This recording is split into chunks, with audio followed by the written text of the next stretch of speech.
Likuiditas nasional pada Desember 2020 terbilang cukup banjir. Bank Indonesia mencatat di akhir tahun lalu jumlah uang beredar sebesar 6.900 triliun rupiah, naik 12,4% jika dibandingkan Desember 2019. Senada dengan berlimpahnya uang beredar, dana pihak ketiga pun naik 11% secara tahunan menjadi 6.459 triliun rupiah. Namun pertumbuhan kredit terkontraksi pada Desember 2020 atau minus 2,7% menjadi 5.482 triliun rupiah.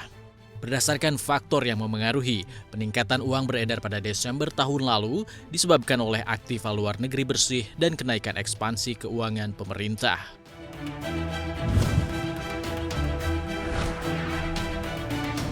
Bank Dunia mengucurkan pinjaman kepada Indonesia sebesar 500 juta dolar Amerika Serikat atau sekitar 7 triliun rupiah. Pinjaman tersebut dialokasikan untuk membangun dan memperkuat ketahanan keuangan fiskal terhadap bencana alam, risiko iklim, dan guncangan terkait kesehatan.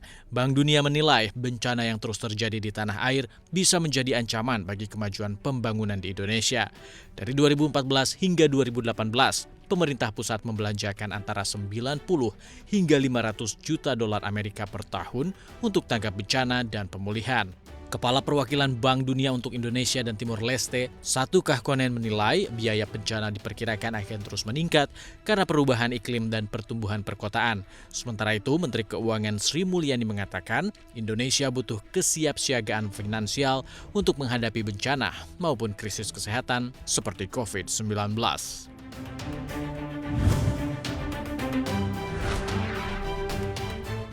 Pemerintah membatasi penggunaan listrik pelanggan subsidi 450 dan 900 volt ampere yang telah mendapat stimulus listrik gratis dan diskon 50% selama periode Januari hingga Maret 2021. Untuk pelanggan pasca bayar 450 VA, tarif listrik gratis hanya diberikan untuk pemakaian listrik maksimal 720 jam nyala atau setara 324 kWh.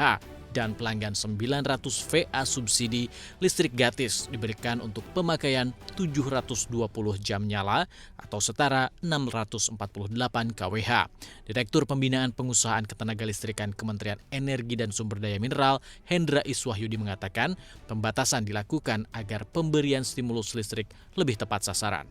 Sementara itu, Direktur Niaga dan Manajemen Pelanggan PLN, Bob Saril mengatakan jika pelanggan 450 dan 900 VA bersubsidi memakai lebih dari batasan yang ada, maka akan membayar tarif normal yang sudah disubsidi pemerintah.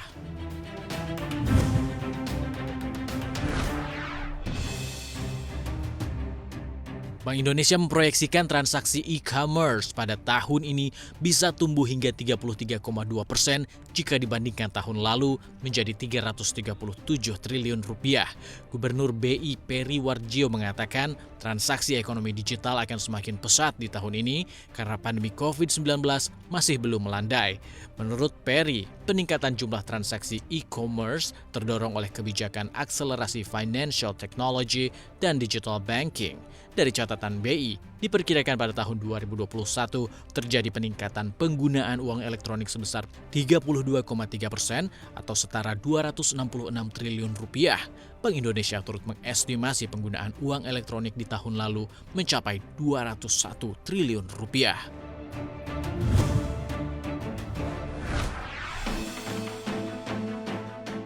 Ford Motor Co. akan menarik kembali atau recall terhadap 3 juta kendaraan karena masalah airbag Takata yang berpotensi rusak. Recall ini menelan biaya hingga 610 juta dolar Amerika Serikat dan dialokasikan pada kuartal 4 2021. Administrasi Keselamatan Lalu Lintas Jalan Raya Nasional atau NHTSA memerintahkan Ford melakukan recall untuk inflator kantung udara di sisi pengemudi. Cacat pada airbag itu menyebabkan inflator kantung udara dan komponen logam pecah serta berpotensi membahayakan pengemudi. Recall ini menjadi yang terbesar dalam sejarah Amerika Serikat dengan lebih dari 67 inflator ditarik balik. Di seluruh dunia, sekitar 100 juta inflator Takata yang dipasang oleh 19 produsen mobil telah ditarik kembali. Selain Ford, NHTSA juga meminta Mazda Motor Corp untuk menarik kembali 5.800 inflator airbag di Mazda B-Series dari tahun 2007 hingga 2009. Tercatat 400 kecelakaan dan 27 kematian di seluruh dunia akibat kerusakan inflator buatan Takata.